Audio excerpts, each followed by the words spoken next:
el autor plantea que lo más adecuado sería crear un modelo nacional de pensiones donde se establezca, de ser posible, desde la Constitución un marco jurídico capaz de delimitar las reglas para crear o modificar el sistema de pensiones. Sobre estas normas generales, cada institución paraestatal, Estado, municipio o universidad podría diseñar su propio sistema y administrar sus fondos de tal manera que fueran independientes. Lo anterior, sin modificar a las instituciones que por excelencia en el país se han enfocado a esta actividad, y me refiero al IMSS o al ISSSTE principalmente. En este punto también el autor sugiere un tratamiento diferente para los tres tipos de mexicanos que existen desde el ámbito de la seguridad social. El primero, a quienes no cuentan con un sistema de pensiones y representan aproximadamente el 50% de la población económicamente activa. Este grupo necesita forzosamente el apoyo de la sociedad. Segundo, los afiliados al Seguro Social, que constituyen del orden del 35% de la población económicamente activa y a su vez se dividen en quienes están amparados por el esquema de beneficio definido en el año de 1973 o quienes se rigen por la ley de 1995 que considera el sistema de cuentas individuales y que, en términos generales, no recibirán una pensión digna, por lo que será necesario apoyarlos en el futuro. Y C, por tercero, los afiliados a los sistemas de pensiones para servidores públicos cuyos esquemas son inviables financieramente, siendo necesario concretar reformas para adecuar sus prestaciones. La reforma a este tipo de sistemas representa el mayor problema político, pues el autor deja ver que sin el consentimiento de los trabajadores, esta es prácticamente imposible y que no se trata de una negociación, sino de la búsqueda de soluciones que garanticen que las pensiones lleguen con montos justos a quienes realmente requieren de ella. Asimismo, nos señalan los avances y las limitaciones que aún se dan en este marco a la necesidad de concretar reformas a los esquemas de seguridad social que siguen operando de manera tradicional, así como negociar reformas para aquello que solo modificaron los esquemas de las nuevas generaciones de trabajadores, para lo cual propone la forma en que éstas se deben llevar a cabo, explicando los pasos técnicos, políticos, financieros y sociales a seguir, y define las tareas de los actores involucrados en dicho proceso. En el mismo sentido, concluye que las reformas no resuelven el problema financiero de inmediato. De hecho, es común que el costo inercial del esquema anterior continúe a la alza en las próximas décadas. El actuario Francisco Miguel Aguirre Farías comenta que las comparaciones entre los sistemas de beneficio definido y de contribución definida no se han hecho de manera adecuada y demuestra que el costo de un sistema exclusivamente de jubilación para un trabajador de nuevo ingreso es el mismo que ambos esquemas si se cumplen con ciertos supuestos teóricos. También concluye que las cuentas individuales no generan reservas por sí mismas, sino por el rompimiento de la solidaridad integracional, por lo que, en condiciones iguales, una reforma de beneficio definido también las generaría. En el libro ustedes también pueden encontrar que expone que el pasivo contingente que tiene el país por concepto de seguridad social sobrepasa el 120% del Producto Interno Bruto. Sin embargo, el autor aclara que este dato no debe tomarse como el principal indicador para diagnosticar un sistema de pensiones, por lo que otorga mayor relevancia al hecho de que un gobierno gaste más del 8% del presupuesto de egresos de la Federación en subsidios a instituciones de seguridad social y a que el porcentaje llegará a representar el 14% en muy poco tiempo.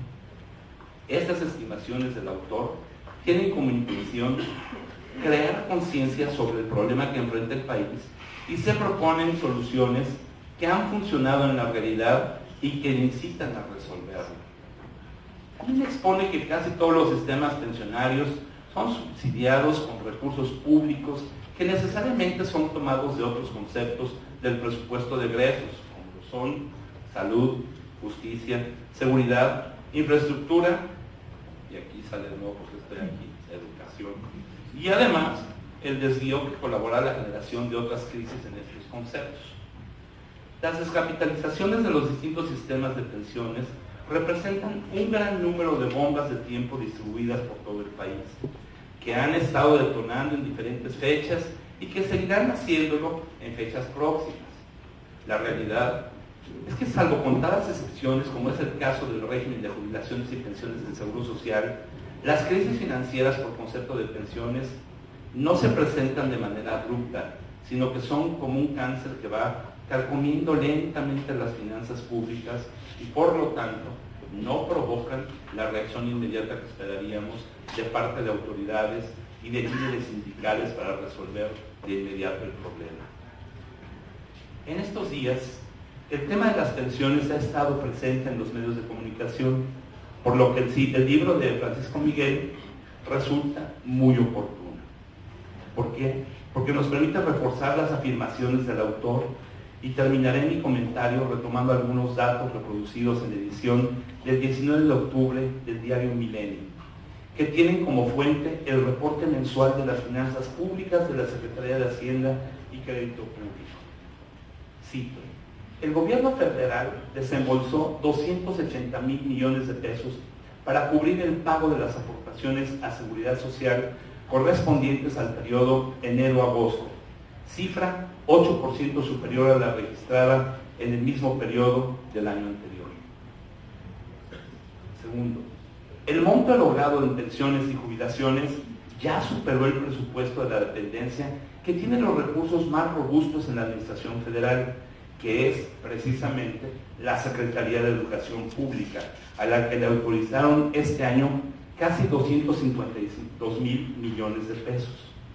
Tercero, esta erogación es 9.6 veces mayor al presupuesto destinado a la Universidad Nacional Autónoma de México, o 4.4 veces más elevado que lo considerado a destinar al Seguro Popular. Es el equivalente a la deuda de 9 entidades con los más altos compromisos financieros en el país, y me refiero al Distrito Federal, al Nuevo León, al Estado de México, Coahuila, Veracruz, Jalisco, Chihuahua, Michoacán y Chiapas, que en conjunto tienen pasivos por más de 278,600 millones de pesos al segundo semestre del presente año. Pensiones, ¿y con qué? Se presenta a sí mismo como una llamada de atención en torno a uno de los temas más apremiantes del país. No se reduce a un ejercicio de un análisis, sino que además, como les decía al principio, ofrece alternativas de solución que, a partir de experiencias que han funcionado en la práctica, Francisco Miguel compendia en un documento que debe ser fuente de consulta obligada para los interesados en este tema. Termino de leer el documento y, así como les dije al inicio, me había preocupado los datos de Pedro. Ni siquiera alcanzaría. Después de todo esto, estamos en buenas manos. Muchas gracias a todos y felicidades.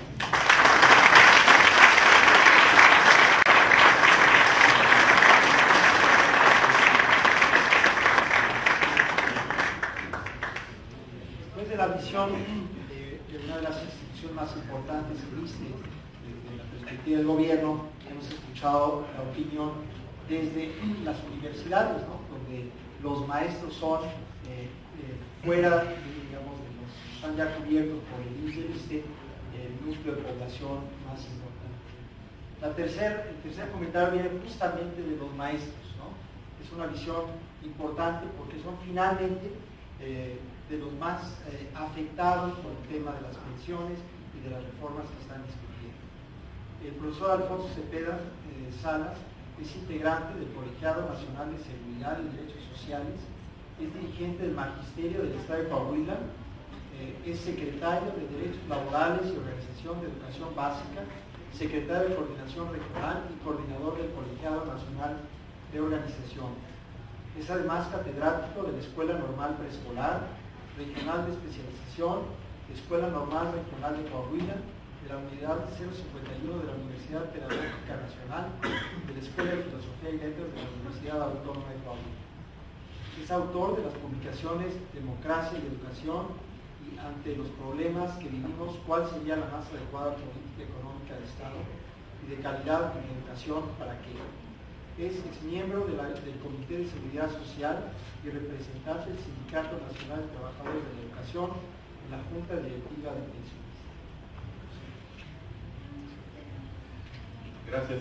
Muy buenas noches a todos. Quiero expresar que, igual que quienes me antecedieron en el uso de la voz, me siento muy honrado de estar esta tarde-noche acompañando a un gran amigo, un gran paisano, un hombre de quien los coahuilenses nos sentimos orgullosos, Francisco Miguel Aguirre Farías.